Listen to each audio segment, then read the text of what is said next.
I still remember the night everything changed. It was a quiet Sunday. The kids were at their grandmother's, and Catherine, my wife of 8 years, sat across from me with a glass of wine and a look I hadn't seen before. Not regret, not guilt, something worse. Confidence. She said it with a smirk, like she was letting me in on a brilliant idea. "I've been seeing someone else, Desmond," she said, "and I'm not ending it. This is the dynamic now. I'm fulfilled this way, and you'll still be the provider. Nothing really has to change." I thought it was a joke, but she continued, explaining how her mother Christina had told her that the future was matriarchal. That real power came from women owning their pleasure, their homes, and yes, even their men. She called it enlightened marriage. I called it delusion. I didn't scream. I didn't cry. Military training has a way of keeping your emotions in a vault. But behind my stillness, something inside me broke. And something else was born. She thought I'd accept it. She thought I was weak. But that night, I began crafting a plan. Not to win her back, but to burn the throne she thought she'd sit on. After Catherine dropped her bombshell, she stood up like she'd just given a TED talk, not confessed to emotional treason. She even had the audacity to say, "You'll come around, babe. This is the future." She didn't understand who she was speaking to. I served 2 tours overseas. I've planned operations in the dead of night with less intel than I had now. But what Catherine didn't know was that I never stopped paying attention. I just stopped reacting. I didn't tell her I knew about the second phone hidden in her vanity drawer or the secret credit card her mother helped her open. I'd already seen the dinner reservations, the hotel stays, the late-night cash withdrawals. I hadn't acted because I needed more than outrage. I needed ammunition. So I smiled that night. I nodded. I played the role of the submissive, confused husband. And from that moment on, I let her believe she had control. That was her first mistake. The next day, I began laying the groundwork. Quietly and methodically, I contacted an old friend from my service days, Micah. He was in cybersecurity now. I didn't tell him everything yet, just that I needed access, discreetly, to a few financial accounts and communications. He owed me, and he understood the silence between the lines. By the end of the week, I had full access to every digital string Catherine and her mother were pulling. Their secret chats, the encrypted folders, even a shared note titled Phase 2, Full Independence. It detailed how I'd be reduced to a paycheck while she lived freely, how Christina would move in to guide our kids through a new feminist structure, and how I'd eventually be phased out emotionally, but remain legally bound for financial support. They weren't just dismantling a marriage. They were drafting a manifesto, but they didn't know who they were drafting it against. So I waited. I watched. I studied every arrogant misstep. And with every passing day, I added a new step to my counterattack. A month passed. Catherine continued her little charade, playing the enlightened, liberated wife while treating me like a convenient ATM. Her new partner, a sleazy pseudo-therapist named Evan, started hanging around more. He never stayed overnight, but I could tell from the smug way he smiled when I walked past that he thought I was neutered. She let him drink my bourbon. She even started redecorating our house, removing anything that reminded her of me. Family photos disappeared. My military medals got boxed up without a word. She left one thing, though, my boots by the front door. It was symbolic, she said, to remind me of the past I'm shedding. I let her think she was winning. What she didn't know was that I had already transferred the deed to the house. Not in my name, not in hers. See, 6 years ago, before we bought it, I created a family trust under my father's name for asset protection just in case something ever went wrong while I was deployed. She signed off on it without even reading. Just paperwork, she said at the time. Turns out, that paperwork meant I was still the legal trustee. The house was never fully hers. That quiet, forgotten detail would be her downfall. And it wasn't just the house. Using Micah's tools, I'd already started draining the hidden savings accounts Catherine and Christina had stashed away for their new life. I rerouted small sums daily into a new offshore account. Not enough to raise flags. Just enough to bleed them dry over time. They'd chalked up my silence to submission. But every night, while she texted her lover beside me in bed, I sat with my laptop, 3 steps ahead. You don't win wars with rage. You win them with patience. And I had all the time in the world. By week 6, Catherine was holding empowerment meetings in our living room with her mother Christina and a rotating group of over-enthusiastic wine-soaked divorcees. They called themselves the Circle. And no, I'm not joking. Their mission? Liberate one another from the masculine grip of domestic suppression. It would have been funny if it wasn't my life they were dissecting over Pinot Grigio. They spoke in riddles. The patriarch is crumbling. Financial detachment is the first step to spiritual freedom. Men exist to serve or fade. Catherine would glance at me during those little sermons with this smug, knowing look, as if she was educating me. And I let her. I brought snacks. I poured drinks. I played dumb. Every detail of their so-called movement was being recorded on hidden mics I installed, devices barely larger than a paperclip. I captured every manipulative comment, every scheme to gaslight me into compliance, every time they referred to me as a soon-to-be obsolete asset. Micah was cataloging and backing it all up in encrypted archives. But what truly set me off, what pushed me beyond anger, was when I overheard Catherine say this. We'll keep Des around until the mortgage is paid off and the girls are old enough to understand why men don't deserve respect. Then we'll kindly relocate him. Relocate? I'd been loyal. A provider. A father who never missed a dance recital. A man who kissed scraped knees and stayed up during fevers. And now, I was being phased out like a broken appliance. That night, I stood in the backyard under a sky that didn't feel like mine anymore. And I made a decision. The war was no longer about revenge. It was about rescue, myself and my daughters. Because I wasn't going to let them grow up learning love meant manipulation. That family meant leverage. That silence meant weakness. No, I was going to teach them the truth by showing them exactly what strength really looks like. Christina, my mother-in-law, moved in on a Tuesday without asking. She wheeled in 2 suitcases, dumped her crystals and herbal supplements all over the kitchen, and proclaimed, "This house needs cleansing from toxic masculinity." She smudged sage in my face while telling me my energy was dense. I smiled and nodded while calculating how to erase her from the board first.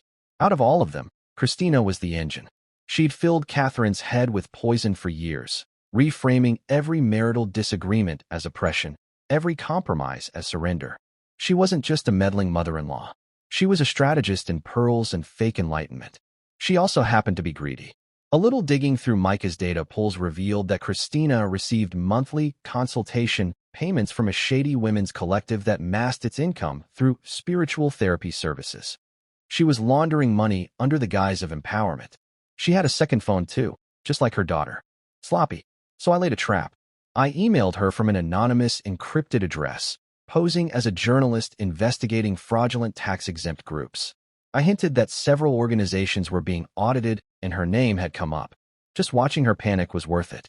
Within 48 hours, she'd tried to move $20,000 from her spiritual business to a personal offshore account.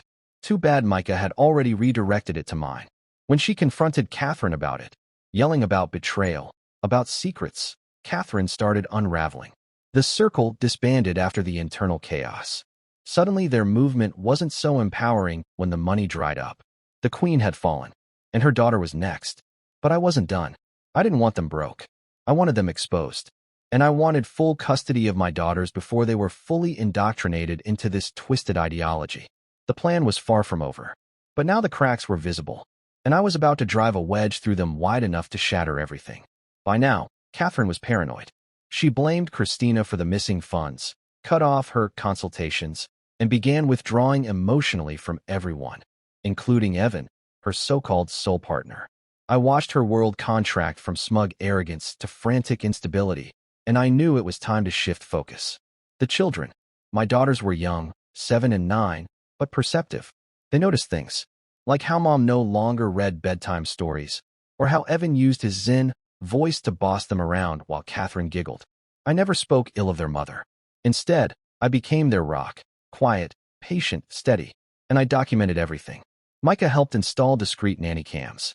I recorded hours of footage showing Catherine drunk during school nights, Evan berating them for making noise, and worst of all, Christina giving them spiritual lessons that included shaming their own father. I compiled it all into a digital folder labeled Evidence of Emotional Neglect and Manipulation. But I didn't submit it to court yet. First, I met with a lawyer, an old friend named Lorraine, one of the sharpest family attorneys in 3 states. I showed her everything. The financial manipulation, the hidden recordings, the indoctrination plans, the spiritual gaslighting. She didn't blink. "You're not just getting custody," she said. "You're getting a clean break." We crafted the strategy in silence. We wouldn't confront Catherine in court. Not yet. Instead, we'd make her feel like she was in control while slowly severing every thread. The key was patience, timing, and a final checkmate she'd never see coming. Meanwhile, I began preparing my daughters. I reintroduced stability, morning routines, homework help, weekend hikes. I filled their world with normalcy. When they asked why mommy was always tired or angry, I said, sometimes people get lost. It's our job to remember who we are. It wasn't just revenge anymore. It was about rebuilding. And soon, I'd take them away from the madness for good. I wasn't stealing them. I was saving them. From Catherine, from Christina, and from the war they tried to convince themselves wasn't happening. Catherine served me the papers on a Friday morning. She strutted into the kitchen in her silk robe, placed the envelope beside my coffee, and said, "This doesn't have to be messy, Desmond. Let's just handle this like adults. You keep working. I'll keep the house and the girls, and we can avoid court." The nerve. She thought after emotionally gutting me, stealing our home, and planning a future where I was nothing but a wallet, I'd just cooperate, smile and sign like the obedient man she envisioned in her matriarchal fantasy. I didn't flinch. I simply asked, "Is that what your mother suggested?" Her smile faltered. She had no idea I'd already pre-filed a motion for emergency custody with Lorraine 2 days earlier, citing emotional manipulation and financial misconduct. We timed it to land in the court system after she filed, so it wouldn't look like retaliation, but rather the rightful counterclaim of a concerned parent. She also didn't know that Lorraine had quietly issued a financial freeze on our joint accounts pending investigation. So when Catherine tried to pay her empowerment coach the following Monday, her card declined. Then again at brunch with Evan. Then again when she tried to buy new yoga mats for her upcoming healing retreat. Every financial pillar she thought she had was gone. Not just frozen, emptied. Her offshore account, redirected. Her stash of emergency cash, already seized in a quiet pre-divorce asset claim by my legal team. She raged, screamed, demanded answers. I simply poured another cup of coffee. "You said we should handle this like adults," I reminded her. She threw a glass at the wall. And with that, I knew the court would see exactly what I saw all along. An unstable, manipulative woman unraveling before their eyes. Let her spiral. Because while she was busy crafting her new identity as a liberated goddess, I was already 10 moves ahead, charting my children's escape, my legal vindication, and a new life where no one could touch us again. She filed for divorce thinking she was starting the war. She didn't know she'd already lost. The day of our first court appearance arrived like a storm on a calm horizon. Catherine walked in dressed like a Hollywood widow, black dress, oversized sunglasses, crocodile tears. She clutched Evan's arm like he was her knight, not the sleazy side piece who'd been emotionally terrorizing my kids behind closed doors. Christina was there too, of course, dressed in some gaudy boho gown, muttering affirmations under her breath like the goddess always rises. They looked like a satire of themselves. I came in alone, clean suit, neutral expression. I wasn't there to perform. The judge, an older woman with sharp eyes and a zero BS policy, immediately took control of the room. Catherine's lawyer began with a passionate monologue about liberation, modern dynamics, and how Catherine was creating a healthier paradigm for her daughters. Then Lorraine stood. She didn't raise her voice. She didn't need to. Instead, she handed the judge a neatly organized binder with the tab. Exhibits AZ, psychological and financial manipulation.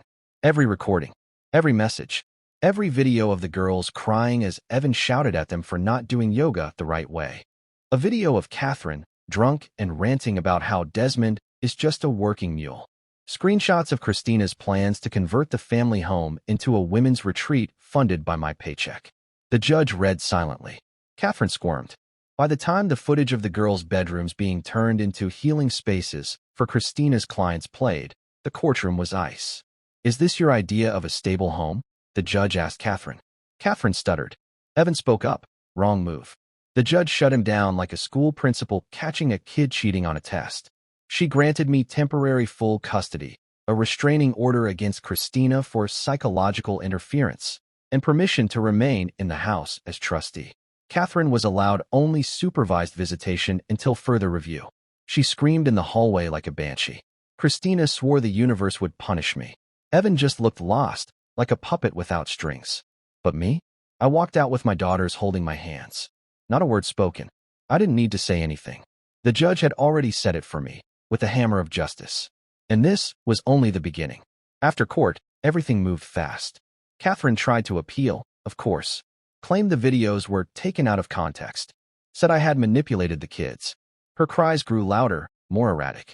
But every outburst, every emotional meltdown and supervised visitation only reinforced the judge's decision. She wasn't safe for them. Not emotionally, not psychologically. Meanwhile, Christina vanished from the public eye after a quiet IRS audit, triggered, naturally, by a few anonymous reports. Her so-called spiritual enterprise collapsed overnight. No more energy cleansings, no more donations, no more clients. Just a long list of unpaid taxes and frozen accounts. With Catherine broke, banned, and humiliated, it was time for the final phase. I contacted Micah again and said 2 words, go dark. He knew what that meant. He finalized our new identities, legally sound, buried under layers of legit corporate paperwork and international loopholes. I sold the house through the trust, funneled the funds into crypto wallets and foreign banks, and chartered a flight under diplomatic channels arranged through a friend from my service days. The night we left, the sky was a deep indigo, silent but watchful. I packed only what mattered: my daughter's keepsakes, my medals, a photo of my parents, and the lessons this nightmare had taught me. We landed in a quiet European country I won't name, not for drama, but for safety. I bought a small farmhouse overlooking hills, enrolled the girls in school. They started painting again, laughing again, living again. For the first time in years, I wasn't just surviving, I was breathing. Catherine tried to find us, filed missing persons reports, posted online. But all of that died quietly when she realized, legally, she had no claim. She had betrayed a husband, tried to destroy a father, and in the end, she lost everything. As for me, I gained something far more powerful than revenge: peace. And now, every sunrise isn't a reminder of what was stolen. It's a promise of what I've reclaimed. It started about 2 weeks after we left.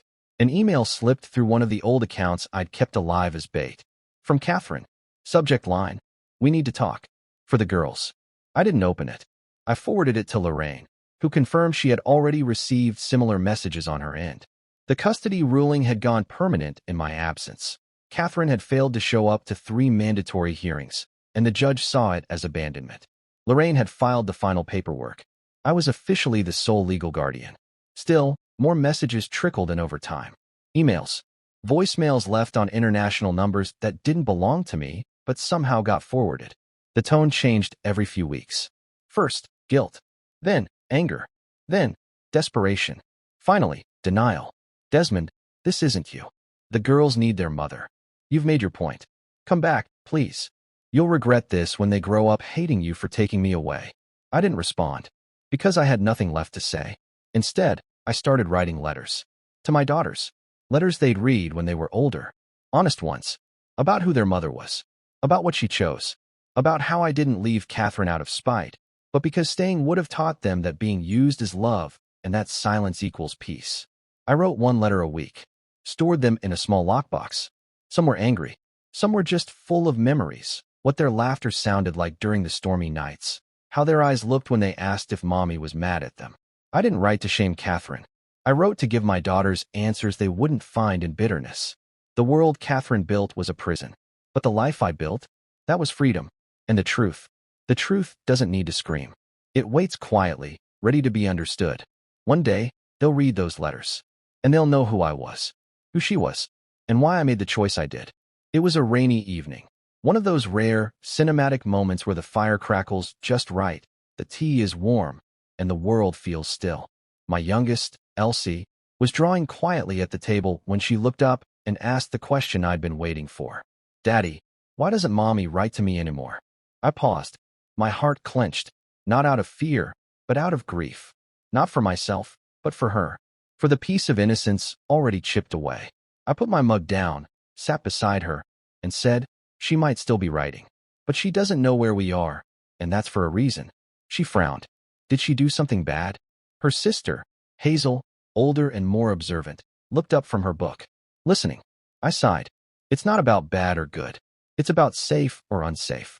There are people who love in ways that hurt. Mommy made choices that made our home unsafe, for all of us. So we had to leave. Elsie thought for a second and asked, but will she ever get better? And that, That question nearly broke me. Because how do you explain to a child that some people choose not to change? That their own mother valued power over love?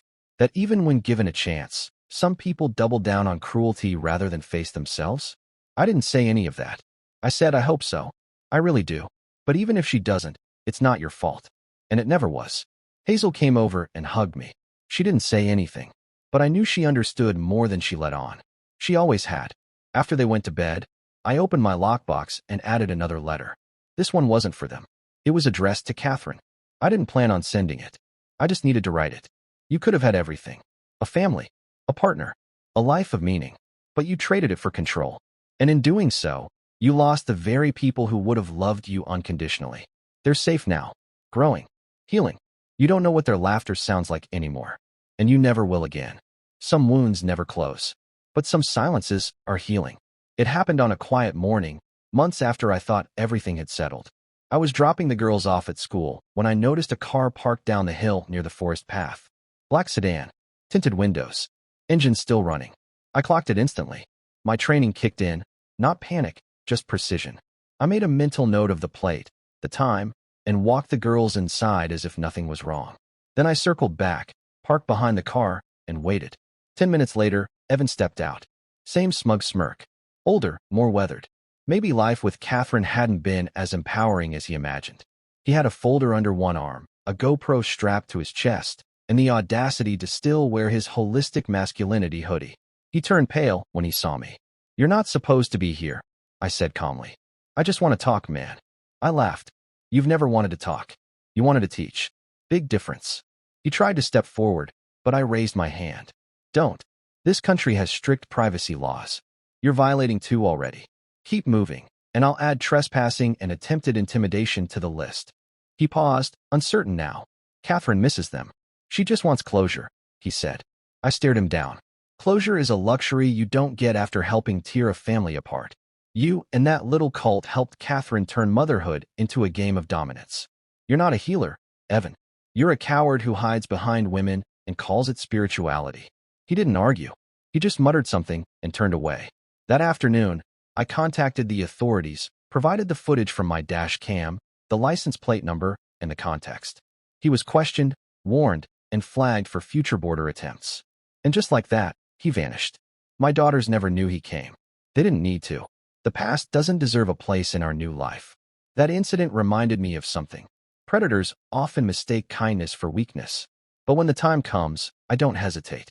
Because I may have chosen peace. But I never stopped being a protector. Time passed quietly after Evan's failed stunt. The seasons changed. The hills around our new home turned from green to gold, then frosted white. With each sunrise, the grip of the past loosened its hold on us, like a ghost finally giving up. Hazel started writing stories again. Fiction mostly. Brave girls and distant planets. Heroes who spoke gently, but carried fire in their eyes. I saw myself in them, more than she realized. Elsie joined a painting club. Her drawings had once been gray, abstract storms. Now they were filled with color. Skies, trees, families holding hands. One day I asked her, "Who are they?" She smiled and said, "Us. Just happy." They no longer flinched when a phone rang. No longer whispered when asking where mommy was. Sometimes they'd bring her up, but not with longing. Just in passing, like a dream they no longer remembered clearly. I made a ritual every weekend. We'd hike to a hilltop, sit in silence, and share something we were grateful for. Hazel always said, "Being safe." Elsie would say, "You, Daddy." And I'd say, "Today." Because that's what I'd learned through this hellstorm. Peace isn't found in the future. It's earned in the present, one steady step at a time. Sometimes, at night, I'd lie awake and wonder, could things have been different? Could Catherine have chosen love instead of power? Maybe. But maybe that's the point. Some people are given every chance to build something beautiful and still choose to destroy it. That's not your fault. That's who they are. My job wasn't to fix her. It was to protect my daughters from becoming her. And I did. Not with violence. Not with vengeance. But with clarity, preparation, and unshakable love. The girls were finally blooming. And so was I. Not as a man scorned, but as a father reborn. It's been 3 years now. 3 years since I left behind the wreckage of a woman who mistook control for strength. Since I walked away from a house filled with whispered insults, spiritual manipulation, and carefully constructed chaos. Since I chose myself, and more importantly, chose them. Catherine hasn't found us. The last report Lorraine received showed she'd relocated, alone. Christina's gone bankrupt, her spiritual brand reduced to a deleted website and a few bitter forum posts. Evan, who knows? Who cares? None of them exist in our world anymore. Hazel is thriving in school, top of her class in literature. She wants to be a writer, she told me last week. Someone who helps people feel things they forgot. I just smiled, because that's exactly what she's done for me. Elsie recently asked if we could adopt a dog. We did. His name is Ranger. He's scrappy, loyal, and hates loud noises. Just like me. Sometimes I still think about it all. The manipulation, the betrayal, the sheer audacity of what they tried to build out of my life. But then I look around. At the quiet farmhouse. At my daughter's laughter echoing from the kitchen. At the man in the mirror who no longer flinches at shadows. And I realize something. They built a prison and called it love. I tore it down and found freedom in the rubble. I didn't just escape. I reclaimed my life. Planned it. Fought for it. Won it. And if there's anything I want you, yes, you, reading this, to walk away with, it's this. You are not weak for walking away. You are not crazy for noticing the lies. You are not broken because someone tried to break you. You are still whole, still worthy, still capable of building something stronger from the ruins. My daughters know that now. So do I. And Catherine? Well, she taught us the greatest lesson of all. When someone shows you who they truly are, believe them, then walk away, and don't ever look back. If you've made it this far, don't forget to like this video and subscribe for more true stories of resilience, justice, and rebirth. Your support helps this community grow.